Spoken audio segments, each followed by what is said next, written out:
Donc salut à tous, bonsoir à tous. Tout d'abord, bon anniversaire papa. Malheureusement, je peux pas être là, les distances, les joies des relations à distance. Mais je voulais quand même participer à cette petite sauterie en te faisant un petit discours. Je dis petit, mais il y a un petit 7-8 minutes. Donc voilà, j'ai pris quelques notes, donc je vais souvent baisser la tête, mais parce que ça va être un petit peu compliqué sinon de garder la ligne conductrice. Je suis aussi ravie de savoir que vous avez ma tronche en grand plan pendant autant de temps. J'ai pas grossi, hein, c'est la caméra qui fait grossir, tout le monde le sait. J'ai pas mangé trop de poutine.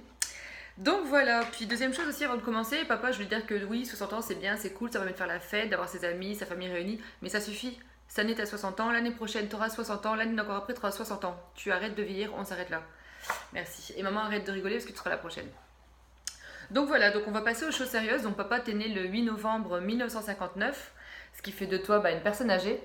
Non, je déconne. Ce qui fait de toi un scorpion. Et donc, pour ceux qui n'ont pas eu la chance de grandir à la maison avec un scorpion, j'ai décidé de faire quelques petites recherches sur les traits de caractère des hommes scorpions. Donc, ça vient du magazine Elle, ça vient d'un article qu'ils ont écrit, donc c'est vraiment véridique, j'ai rien inventé. Je vais vous lire ce qui, selon eux, définit l'homme scorpion. Mais pour commencer, je voulais d'abord donner quelques exemples d'hommes scorpions assez charismatiques. Donc, on a Alain Delon qui est né le 8 novembre. On a Leonardo DiCaprio aussi qui est né le 11 novembre. On a aussi Ryan Reynolds qui est né le 23 octobre. Et bien sûr Vincent Lagaffe qui est né le 30 octobre. Florent Pagny, Bernard-Henri Lévy, Stéphane Bern, Nicolas Canteloup. Bref, il y a du monde.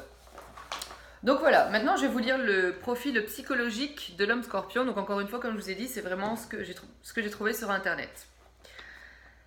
Donc l'homme scorpion est un grand perfectionniste. Il soigne son image, se rase de près et rentre le ventre.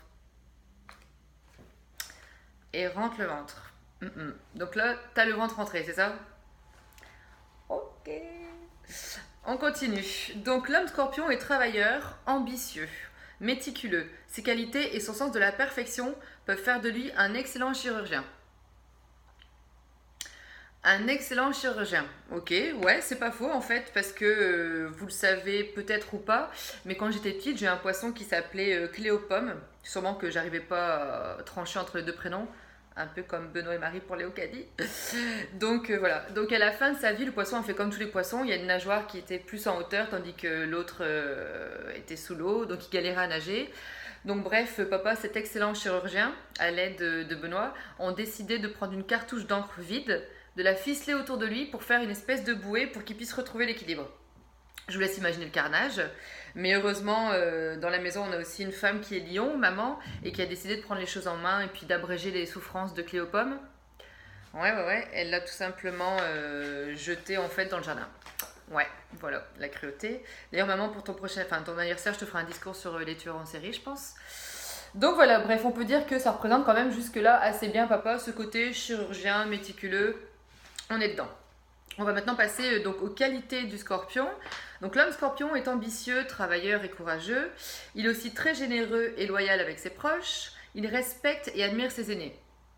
Jusque-là, tout va bien. Son sang-froid est en dents de scie. Il peut dramatiser pour des choses qui n'ont aucune importance, mais se montrer fort et efficace dans des situations de crise. Alors honnêtement, j'ai pas trouvé d'exemple pour ce qui était de la gestion des situations de crise de la part de papa, mais pour ce qui est de perdre son sang-froid, j'en ai trouvé une bonne, une parmi tant d'autres. Donc on était encore à Wascal, c'était vraiment il y a longtemps maintenant. Ariane et Franck étaient invités à souper à la maison. Et je sais pas comment on en est arrivé là, mais papa a commencé à débattre, enfin je dis débattre, à s'énerver sur le fait qu'il y a des gens qui laissent les rouleaux de papier toilette vides aux toilettes. Scandale. Donc là, c'est parti en couille, ça a râlé, machin. On était à deux doigts de nous interdire l'accès aux toilettes. Donc voilà, c'était un peu une soirée particulière, donc je me souviendrai pour toute ma vie. Je pense que mes frères et sœurs aussi, ça reste quand même l'histoire du rouleau de PQ. Donc voilà, après comme je disais, c'était Ariane et Franck les invités, donc sûrement qu'il y avait pas mal d'alcool aussi, ça aide pas forcément niveau de tension, tout ça, voilà. Enfin, donc je continue sur ce qui est appelé dans le magazine le scorpion et les femmes. Donc contrairement à ce que l'homme scorpion laisse transparaître, les femmes ont une place très importante dans sa vie. Bah là, on va pas le dire le contraire, donc papa a une femme, au moins à notre connaissance. Il a donc 3 filles et 2 petites filles. Temps mort, je vous rappelle qu'à l'heure où j'enregistre la vidéo, Chloé n'a pas encore pondu, donc je ne sais pas si c'est une fille ou un garçon. Donc on va rester sur 3 petites filles. Donc voilà, donc je ne sais pas qui est-ce qui laisse ses rouleaux de PQ vides aux toilettes, mais je peux vous dire qui porte la culotte à la maison. C'est pas papa. On continue la lecture. Donc si vous fréquentez un homme scorpion, il se pourrait bien que vous ayez parfois l'impression d'être son nouvel accessoire ou une jolie potiche. Maman, est-ce que tu as l'impression d'être une jolie potiche? Ok. Il angoisse quand son amoureuse fait un pas sans lui. Ah bah ça c'est pas compliqué, donc papa il y a un seul numéro qui est enregistré dans son téléphone, c'est celui de maman, et il appelle après 3 fois le matin, 3 fois le midi, 3 fois le soir. Ça c'est une journée classique pour papa. On continue. Donc il devrait s'entendre à merveille avec les femmes cancer, qui les font fondre, les scorpions et les béliers ambitieuses comme lui, les femmes poissons et verseaux physiquement compatibles et les sagittaires... Attends, quoi? Les femmes poissons physiquement compatibles. Non, parce que pour info, je suis poisson, donc on a beau être ch'ti, mais quand même, on va se calmer là. Ah, ça commence à partir en couille un petit peu cette histoire. Passons à autre chose. Donc, ce qu'ils nous disent aussi, c'est que l'entente sera sans doute plus délicate avec les femmes taureaux, peut-être trop routinière pour l'homme scorpion, les vierges qui ne lui laissent pas assez d'espace, les gémeaux et les balances trop libres d'esprit, et enfin les femmes lions à la personnalité beaucoup trop opposée à celle du scorpion.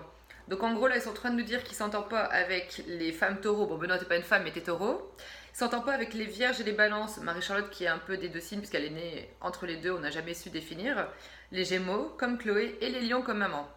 Mais t'es physiquement compatible avec les poissons.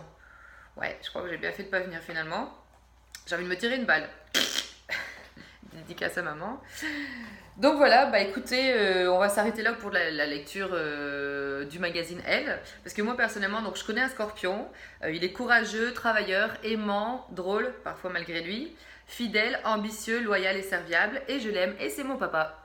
Donc voilà, je te souhaite encore un très bon anniversaire mon papa chéri. Picole pas trop, bon à la limite tu peux, tu conduis pas. Donc j'espère que vous avez tous profité de la soirée. Mais attendez, c'est pas fini parce que j'ai décidé de vous faire un petit jeu aussi quand même avant de laisser l'écran vide.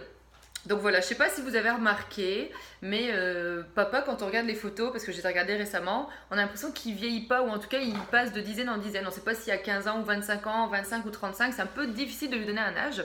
Donc j'ai récolté ici une petite dizaine de photos que je vais vous montrer à l'écran. Donc l'idée c'est que vous disiez d'après vous quel âge il a sur la photo. Mais pour que ce soit plus juste et que tout le monde voit la photo en même temps, vous allez devoir fermer les yeux. Puis c'est Marie-Charlotte qui désignera ensuite qui est le vainqueur, parce que je vous rappelle que je vous entends pas. Mais elle mettra un stop sur l'image et puis pourra vous écouter pour écouter les âges que vous donnez. Donc bref, donc ne trichez pas, fermez tous les yeux. Si vous ne savez pas faire, vous faites comme moi, vous faites comme ça. Comme ça, dès que je brandis la photo, vous pouvez commencer à crier l'âge qu'aurait selon vous papa. Papa et maman, vous jouez aussi, donc vous fermez les yeux. Allez, on triche pas, j'attends. Sachant que j'ai pas tout le temps devant moi non plus. Allez Alain, fais pas le malin, ferme les yeux. Zoom zoom aussi, pareil, ferme les yeux. Ariane, pose ton verre, ferme les yeux, vas-y. Ok, donc je fais un compte à rebours, hein. Donc à 1, vous ouvrez les yeux tous en même temps et vous donnez les âges et Marie-Charlotte pourra donc désigner le vainqueur. Voilà, donc tout le monde a les yeux fermés. Ok, c'est parti. Donc 3, 2, 1.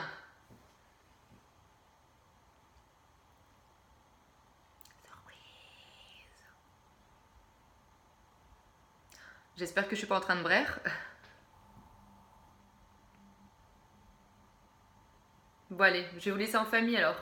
Et je voudrais bien une petite coupe de champagne aussi, merci. Bisous.